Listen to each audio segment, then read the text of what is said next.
Agustín. Robamos demasiado, no digo que robar está mal, robamos demasiado, pero discuten entre ellos, ¿no? Mirá, no lo había visto esto. ¿Y qué te genera? Creo que se quedan cortos con la autocrítica, porque el principal problema que tienen estos chicos no es solamente que la gente en abstracto se hartó del kirchnerismo, sino que los jóvenes en particular se cansaron de un modelo que supo instrumentalizarlos, que supo contagiarles una falsa rebeldía, que supo posicionarlos como actores protagónicos de la escena política, y ese modelo ya no existe. Ese modelo además se demostró falso, corrupto y corruptor. Entonces, digo, me llama la atención. Creo que el chico hace una autocrítica más que interesante y más que directa, pero se pierde lo más importante. Los propios jóvenes a los cuales ellos apuntan con su streaming no los están escuchando. No, pero además a mí me llama la atención que cuando se habla de Cristina corrupto, nos dicen, bueno, está muy bien que citen el libro de Majul, porque son libros de investigación periodística que ayudan y mucho a esclarecer. Pero no hablan de los hechos judiciales, por ejemplo, ¿no? No. Bueno, hay otro episodio en otro streaming donde otra militante similar decía que en realidad para ella era funcional la corrupción, que ella entendía que la corrupción era virtuosa porque ponía en marcha todo el engranaje de la obra pública y que eso era virtuoso políticamente. Yo creo que les han destrozado la cabeza, pero afortunadamente, insisto, hoy son minoría. Porque el kirchnerismo sufrió los embates de la ideología woke. Es decir, hubo una época en la que los kirchneristas se asumían como el Partido Nacional y Popular de la Argentina. Tomaban ese término de la filosofía gramsciana. Somos los nacionales y populares. Y esa época pasó. Ahora ellos desde hace algunos tiempos han apuntado ya no al pueblo, sino a las minorías.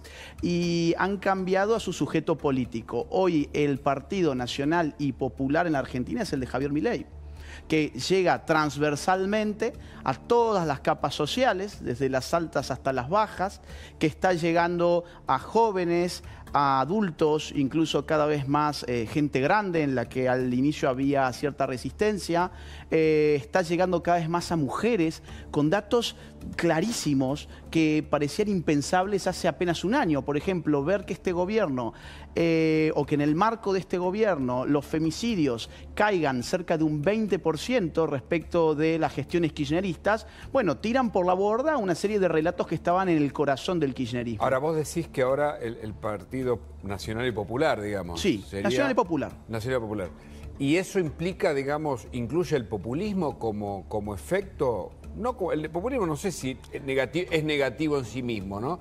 O sí por lo demagógico en un punto. Yo lo voy a hablar desde la filosofía política. Sí, porque sos politólogo, claro. Sí, y aparte me dedico a esa rama.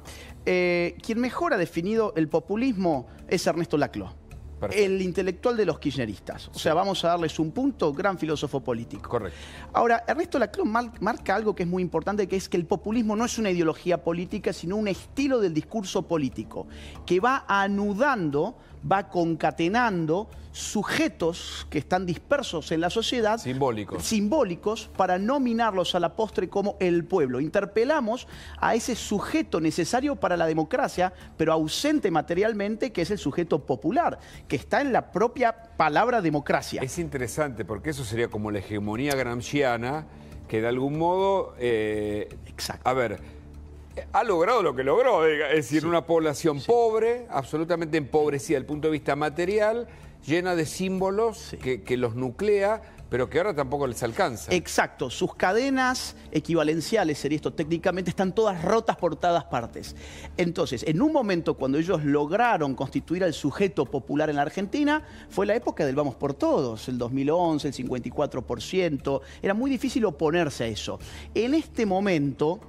el pueblo ya no se deja interpelar por ellos, porque ellos se han mostrado como antipueblo bajo el concepto de casta. Quien entonces le arrebata al sujeto popular es Javier Milei. No el macrismo, porque el macrismo era meramente institucionalista, no tenía discurso político como tal, tenía discurso de gestión política, pero no discurso político en clave ideológica. Si el populismo no es una ideología, sino es una forma del discurso político, entonces puede haber tanto por izquierda como por derecha populismos. El punto es, ¿a qué le llamamos pueblo? El kirchnerismo le llamaba pueblo a delincuentes, feministas, abortistas, gente que vivía de por vida de planes sociales. Cuando hablamos de Nisman y de la AMI, hablamos de alianza, dijo el fiscal Nisman, con el terrorismo, el encubrimiento a través del pacto con Irán, de los que volaron la AMIA, ¿no? Y no solamente los simpatía terroristas, con el terrorismo. Y no solamente los terroristas extranjeros, sino también los terroristas locales, Montoneros, los resabios del ERP, toda esa gente estaba dentro de ese conglomerado que llamaba pueblo el kirchnerismo. Ahora, ¿qué hace el mileísmo? Mileísmo interpela a otro pueblo, el pueblo que labura, que paga impuestos, que es buen vecino, que quiere mantener a su familia, que tiene ánimos de superarse, porque al final del día las pasiones políticas son fundamentales, esto lo sabían bien los filósofos políticos del siglo XVIII. Nosotros nos olvidamos de la pasión como forma de expresión de la naturaleza humana, pero ellos lo tenían muy claro. Yo puedo jugar con las pasiones humanas. Las izquierdas suelen jugar, por ejemplo, con la pasión de la envidia. La envidia me puede carcomer por dentro y al envidioso le calza muy bien un discurso que le explica todas sus frustraciones en virtud de factores externos que no hacen a su responsabilidad individual. Así las cosas, por ejemplo, si yo tengo un mal momento en mi vida, será culpa del rico, será culpa del hombre, será culpa del heterosexual, será culpa del blanco, será culpa de aquel que es eurocéntrico según el tipo de sujeto al que yo quiero interpelar. En cambio, por derecha se apela a otra pasión, que es la pasión de la autosuperación. Yo le quiero decir a esa persona, es cierto, hay condicionamientos sociales, es cierto, las realidades no son siempre las mejores, pero vos podés salir adelante si haces las cosas bien y tenés que competir en primer lugar contra vos mismo. Qué interesante, ¿eh? La verdad que es lindo porque también es teórico. Y te quiero preguntar ahora sobre la narrativa mileísta, pero antes ya hablamos de Gramsci, bueno, hablamos un poco de teoría, pero hablemos de la práctica. La industria cultural de algún modo sufre algunos embates, o al menos Cecilia Roth como protagonista, y después vamos a poner un posteo tuyo también, decía esto de lo que pasa con el mileísmo según su visión. Mirá. En democracia se puede hablar de lo que uno piensa que es lo propio, ¿no? Yo lo quiero tomar así, con lo cual siento que, bueno, sabemos. Yo no sé cómo es la respuesta en general de cómo actúa esta especie de, no sé cómo decirlo, de granja de odiadores. Sí. Y que, bueno, que a lo mejor lo que yo digo no nos gusta y bueno, se reacciona de alguna manera que yo ya conozco. Granjas de odiadores, dice Cecilia Roth. Sí, ella acusó también de censura, lo cual es un disparate. Claro. Lo que pasa es que la ¿Vos estarías dentro de la granja esa, según ella? Mirá, bueno, qué sé yo. Yo soy un escritor, supongo que ella me verá como una especie de expresión de la ultraderecha o algo por el estilo y seré parte de una granja, qué sé yo. Me tiene sin cuidado. Acá el punto es aclarar siempre las ideas. A ver. Ella acusa que hay censura, así como muchos otros actores que han vivido del Estado, Lali Espósito, entre otros, acusan de que habría una censura. En realidad, la censura es un acto de agresión contra un derecho llamado libertad de expresión. El acto de la censura, por su propia índole, busca impedir que el otro se exprese con libertad y para eso lo puede lograr de varias formas. O te amenazo físicamente, o te lastimo físicamente, o expropio los medios materiales con los cuales vos te expresás. Eso lo puede hacer un privado o lo puede hacer el Estado. Bien, la censura puede venir de ambos lados. A esta señora no la han agredido físicamente, no le han amenazado con agresiones físicas, ni le han expropiado sus medios materiales con los cuales expresa sus ideas artísticas. De hecho, que esté denunciando censura en todos los medios de comunicación es una prueba de que no hay censura. Lo que a ella en todo caso le molesta es que esa pieza fundamental de la construcción de hegemonía kirchnerista, que fue el medio cultural, que vivió del Estado durante muchos tiempos, ya no exista como tal, ya no sea una herramienta de poder la cultura, sino que sea un juego de demanda y oferta. Si uno culturalmente vende algo que gusta al público, pues tendrá éxito. Si vende algo que no gusta al público, pues fracasará. Usar una palabra de Marx y de mercancía, digamos, producción de mercancía de intercambio. Sí, porque ¿cuál es la alternativa a que la cultura sea una mercancía? Que la cultura sea el producto de la política. No hay otra alternativa. O vos subsistís vendiendo en el mercado y te habla un productor de cultura. Claro. Yo soy escritor, tengo 6 libros publicados. Yo nunca recibí ni un solo subsidio y tampoco lo haría, jamás le pedía nada a nadie, y el día en que mis libros dejen de vender, pues tendré que dedicarme a otra cosa. Yo no pienso pedirle a un pobre que no puede llegar a fin de mes que esté pagando impuestos para financiar mi sueño personal de ser escritor. Entonces, es decir, el Estado como ¿no? que le saca uno y le da otro, que es un poco lo que se plantea en la actualidad. Sí, y que hay que decir cómo se lo saca. Se lo saca a través de un acto de violencia organizada. Es decir, cuando hablamos de impuestos, que al final del día es la forma que el Estado se mantiene financieramente, estamos hablando de una agresión contra la sociedad civil. Y uno puede ser más o menos agresivo. Ser agresivo para mantener los sueños de la señora Roth, ser agresivo contra los que menos tienen, es un acto de barbarie organizada. Y lo más curioso de todos es que la ideología oficial de antaño nos aseguraba que esta gente era solidaria. No. El artista solidario es aquel que dice: no me den subsidios, lo que yo produzco es suficientemente bueno como para que la gente voluntariamente quiera obtener mis productos culturales. Ahora vamos a ver tu respuesta formal a Roth, que decía esto, porque ella insiste con el tema de la censura. A ver. Yo creo que el gobierno está censurando, pero ni hablar que está censurando. Estoy segura, o sea, lo sé, lo veo, lo siento, lo conozco. No se puede hablar sobre la dictadura cívico-militar, no se puede hablar de género en cine, no se puede hablar de cambio climático y no puede haber ninguna película en la que aparezca Lali Espósito, ni en un personaje pequeño. Eso no se puede ver, o sea, de las películas ya hechas, no se puede ver en ningún lugar público, quiero decir, escuelas públicas, universidades, organismos públicos, no se pueden proyectar películas que tengan estas 4 censuras. ¿Agustín? Está tomando a la gente de idiota, directamente, te lo digo así. ¿Por qué? Porque lo que a ella le molesta no es que no se pueda hablar de género, porque sí que se puede hablar de género. Lo que a ella le molesta es que ahora se puede hablar en contra de la ideología de género. Es decir, que tengamos más de una alternativa, porque cuando no tenés una sola alternativa no tenés libertad. Tenés que tener por lo menos 2 opciones. Y ahora tenés la opción de decir: che, esta paparruchada de que mi autopercepción determina mi identidad sexual es una estupidez que no se sostiene. No se puede sostener. Eso es lo que le molesta, no la censura. Porque no hay censura para decir que la autopercepción sí determina tu identidad sexual. Por otro lado, no es que le moleste que no se pueda hablar de cambio climático. Lo que le molesta es que haya gente que dice que el cambio climático no tiene raíces antropogénicas, que es muy distinto. O sea, que haya más de una sola voz. Y lo que le molesta no es que no se puedan ver las películas donde aparece Lali Espósito, porque cualquiera puede ir al cine a comprarle el tiquete o verlas en su computadora o en su TV. Lo que le molesta en todo caso es que Lali Espósito ya no reciba las sumas multimillonarias de parte de la casta política para desempeñar sus actividades artísticas. Eso es lo que le molesta y la gente lo sabe. Nadie puede seriamente sostener que en la Argentina hay censura cuando la libertad de expresión está totalmente garantizada. Que te quiten el subsidio en realidad es devolverle libertad a la gente, porque cuanto más subsidio un sector, más le tengo que quitar al otro. Creo que hay un posteo, ¿no? Que cuando comenzó con este debate vos pusiste, a ver si lo tenemos.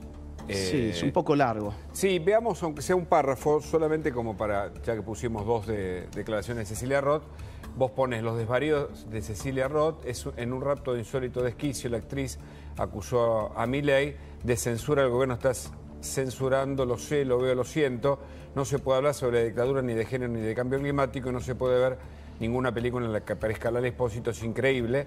Bueno, esto es lo que dijo recién Cecilia Roth, y vos después decís: siempre es divertido constatar que la realidad más palpable es exactamente la opuesta a la que la casta, en este caso la casta cultural, cree interpretar. Aquello que no la ven ha venido a poner de manifiesto en lenguaje coloquial los efectos de la abrumadora alineación que sufren los sectores adictos al partido del Estado. ¿Cómo es esto? Bueno, el partido del Estado es un conglomerado de sectores que han sido beneficiados injustamente por los aparatos políticos estatales. la cultura, como decíamos, ha sido un sector que no ha jugado de manera limpia, no ha jugado con las mismas reglas con las que juega un verdulero, un carnicero, una persona que vende algún bien que, como no es considerado un bien de alta cultura, claro, entonces no merecen subsidios. Porque además habría que explicar que el concepto de cultura elitista no funciona. El verdulero probablemente produzca tanta cultura como cualquier, digamos, persona que... Lo que pasa es que acá nos referíamos a un tipo de producción de bien cultural. Exactamente. Como se llama entre comillas, ¿no? Un bien cultural, pero que aparte, a ver, es que también acá hay una cuestión que hay que entender. ¿Por qué el ámbito de la cultura tiende a la izquierda en prácticamente todo Occidente? ¿Por qué? Porque le cuesta mucho vender sus productos en el mercado. Entonces, esas personas salen de sus universidades con grandes ínfulas, un filósofo, por ejemplo, ¿no? Un experto en bellas artes, salen diciendo, ¡qué genio que soy!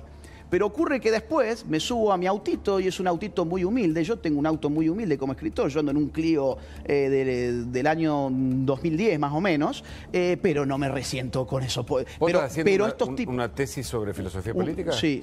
Yo estudio en España una tesis doctoral. Entonces, ¿qué pasa con estos tipos? Dicen, che, el verdulero, mirá lo bien que le va económicamente. Y yo, que soy un genio de la filosofía, no vivo esas condiciones materiales.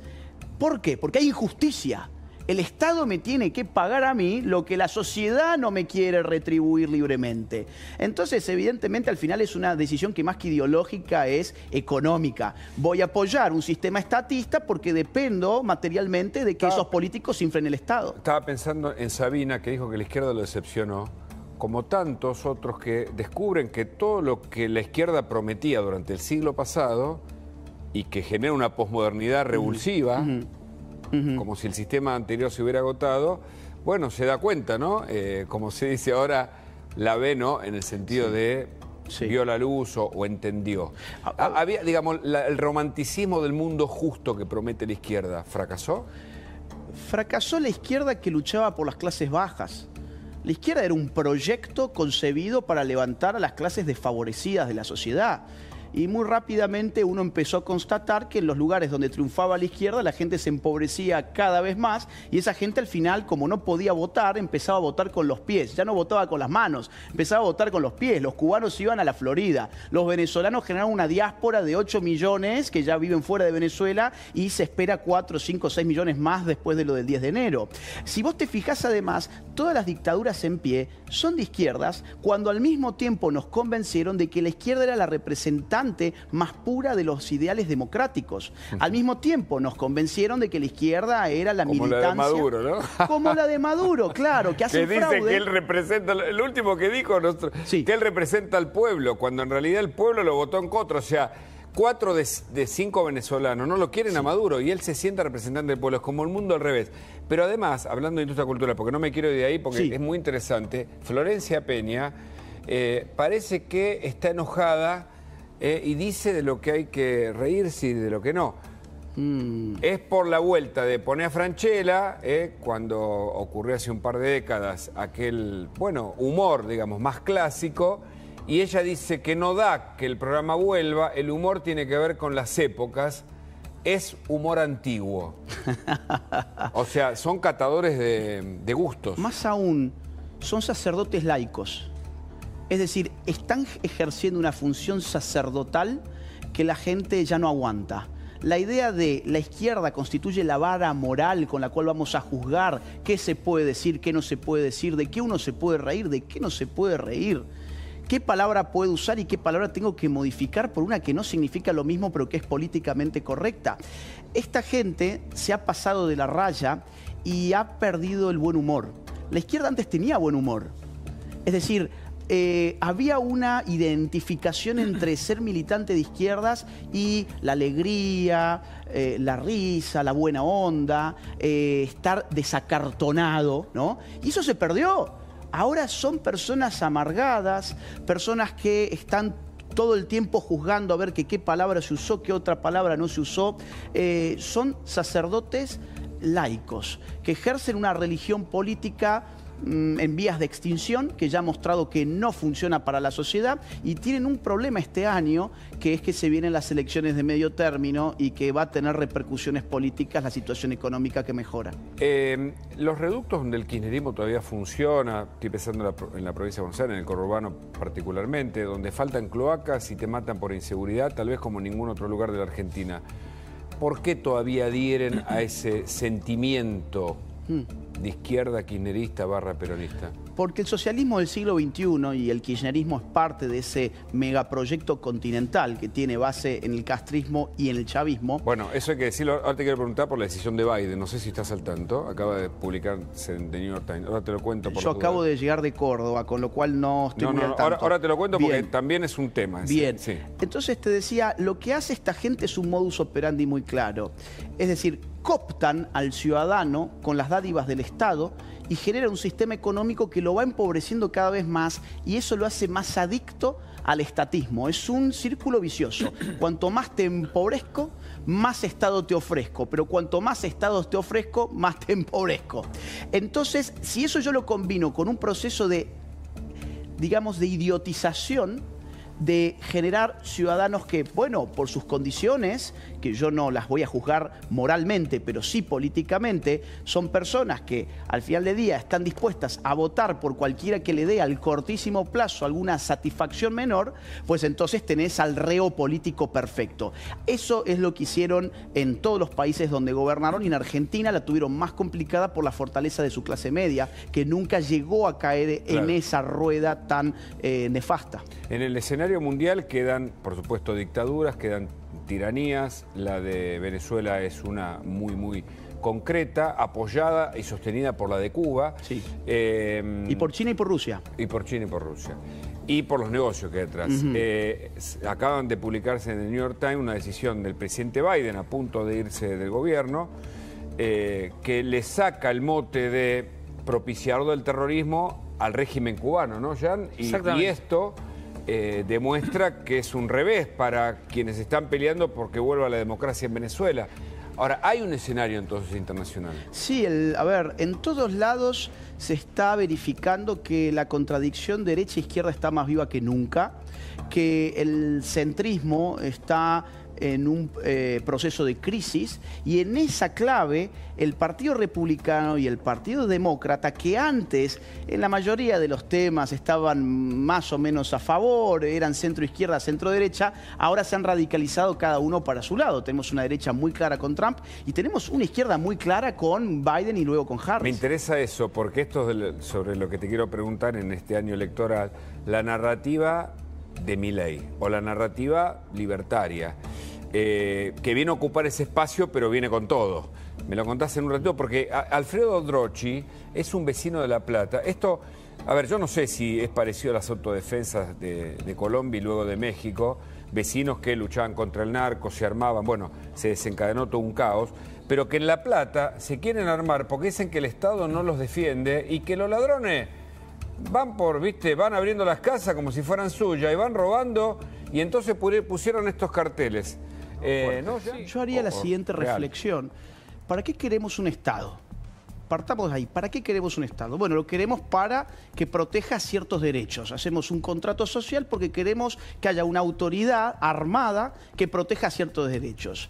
¿A qué les llamamos derechos en este país? Sería la gran pregunta entonces.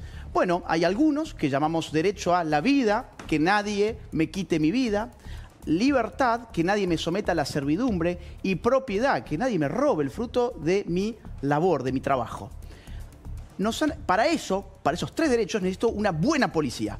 Una policía que aplique mano firme allí donde esos derechos se vulneran. Pero hay otro sector de la Argentina que le ha llamado derecho a otras cosas. Le han llamado derecho a que el Estado te dé hormonas para convertirte supuestamente en una mujer. Le ha llamado derechos a darte plata para que no trabajes y te quedes en tu casa. Le han llamado derechos a ponerte los partiditos de fútbol gratis. Y para esos derechos no necesitas ninguna policía. Lo que te hace falta son impuestos para sacarles a unos y darles a otros. Esos son los dos modelos que están en pugna en la Argentina. Entonces, ¿qué está pasando en estos casos? Es un Estado ausente donde debería estar y presente donde no debería estar. Clarísimo. Una definición breve sobre la narrativa actual en la que vos estás. ¿Hay una definición? Sí, a ver, acá hay una conjunción de tres grandes sectores que se enfrentan a otros tres grandes sectores. Acá hay algo llamado socialismo del siglo XXI por un lado. Los que mejor los combaten son los libertarios, porque el socialismo del siglo XXI se define como, digamos, el agigantamiento sistemático del Estado, y los libertarios quieren cada vez menos estados. Menos Estado. Por otro lado tenemos a los sectores progresistas o los sectores woke, que van metiendo las dialécticas políticas en el seno de la sociedad civil, dividiendo hombres, mujeres, divide blanco-negro, indígena, europeo, ricos, pobres, van dividiendo a la sociedad desde dentro. ¿Quiénes son los que mejor han enfrentado eso? Los sectores conservadores.